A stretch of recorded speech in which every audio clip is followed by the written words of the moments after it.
Bismillahirrahmanirrahim. It's Vikas Amir here. I am your instructor for the subject Introduction to Environmental Science. I am going to illustrate you about environmental sciences. मैं आपको इस subject के कुछ objectives, scope और course outline के बारे में कुछ समझाना चाहूँगा, कुछ प्रोविजनल नॉलेज एंड किस तरह से इन्वायरमेंटल साइंसेस की हिस्ट्री और इसकी इम्पोर्टेंस को समझा जा सकता है।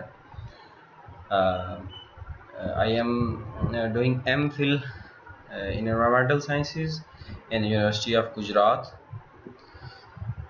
तो अभी मैं आपको कुछ ऑब्जेक्टिव्स के बारे में बताता हूँ, जो कि हम स्टार्ट करते हैं इस स्लाइड से।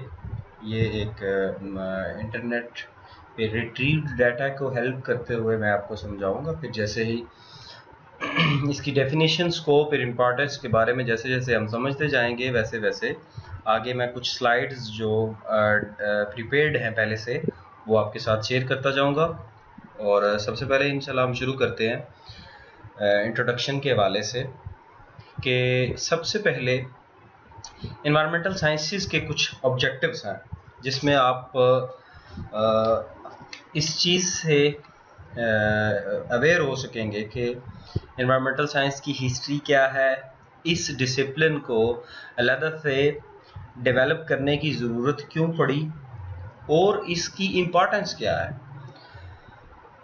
इसकी इम्पोर्टेंस का ह्यूमन लाइफ के साथ क्या ताल्लुक़ है और इसका जो इन्वायरमेंटल साइंस के वेरियस सिस्टम्स और इन्वायरमेंटल साइंस के सोसाइटी में डिफरेंट सेक्टर्स में इसकी डेवलपमेंट, और स्टूडेंट्स को फेमिलियर होना पड़ेगा कि इन्वायरमेंटल साइंस का current national, regional, global challenges के साथ और सस्टेनेबल डेवलपमेंट के साथ क्या ताल्लुक़ है।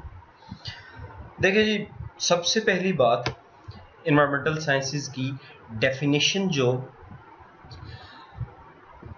पाकिस्तान एनवायरमेंटल प्रोटेक्शन एजेंसी ने जो इस डेफिनेशन को बताया है, वो आपको स्क्रीन पे नज़र आ रही है। इन्वायरमेंट मीन्स हमारे आम छोटे लेवल की क्लासेस में ये सिखाया जाता है, everything surrounds us is called environment.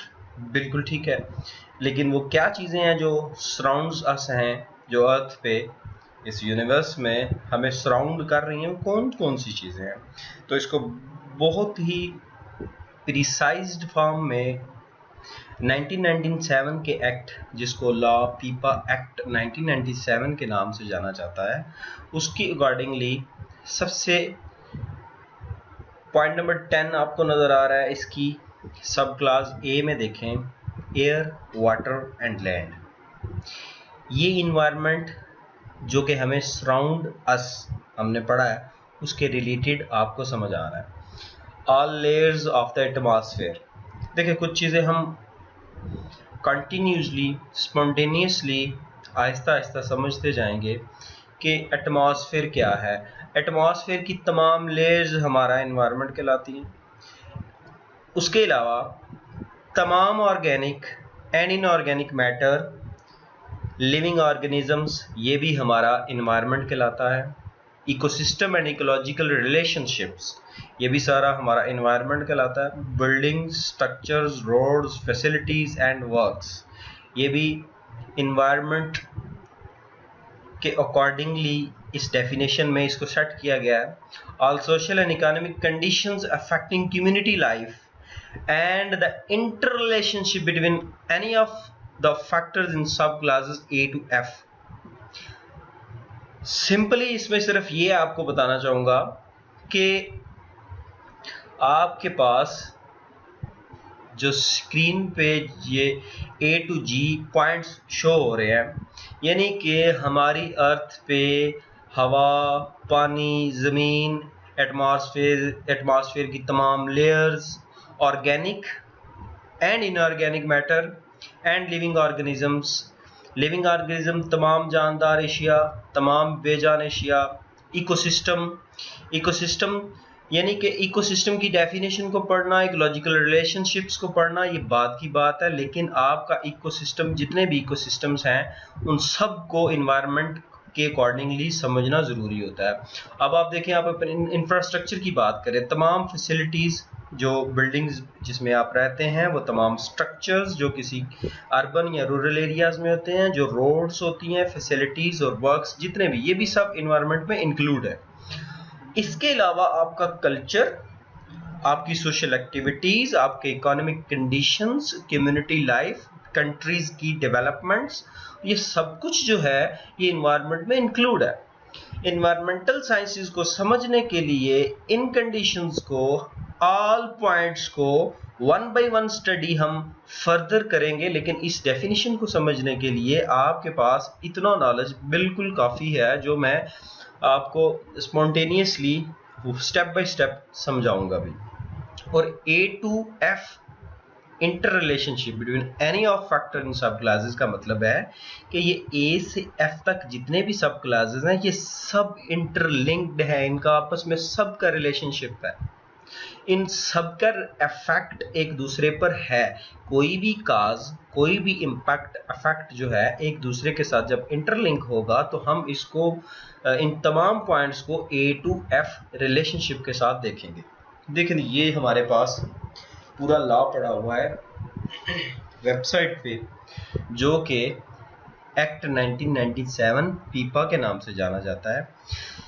इसमें आपकी तमाम इदारे जो पाकिस्तान में मौजूद हैं, जिनकी बाउंड्रीज और लेजिस्लेटिव पार्ट्स, जितने भी क्वालिटेटिव और क्वांटिटेटिव इम्पैक्ट्स हैं, उनकी प्रिडिक्शंस हैं, फंक्शनल बॉडीज़ हैं, और जितनी भी मॉनिटरिंग अरेंजमेंट्स हैं इंस्टीट्यूशंस की, वो सब की सब इस लॉ में लिखी गई हैं, जो कि फेडरली एडमिनिस्ट्रेटेड इंस्टीट्यूशंस और प्रोविंशियली एडमिनिस्ट्रेटेड इंस्टीट्यूशंस हैं, वो सब के सब किस तरह से, किस स्ट्रक्चर में डील करते हैं, इसके बारे में हम आगे डिफरेंट लेक्चर्स में डिफरेंट तरीके से समझेंगे। तो ये तो थी डेफिनेशन। अब थोड़ा सा मैं आपको हिस्ट्री के बारे में कुछ बताना चाहूँगा। इन्वायरमेंटल साइंस की हिस्ट्री क्या है? देखिए जी, ये एक बुक है, हम इस बुक से भी हेल्प लेंगे और मुख्तलिफ स्लाइड्स जो पावर पॉइंट पे मैंने एक लेक्चर वाइज बनाई हुई हैं, उससे भी हम हेल्प लेते रहेंगे।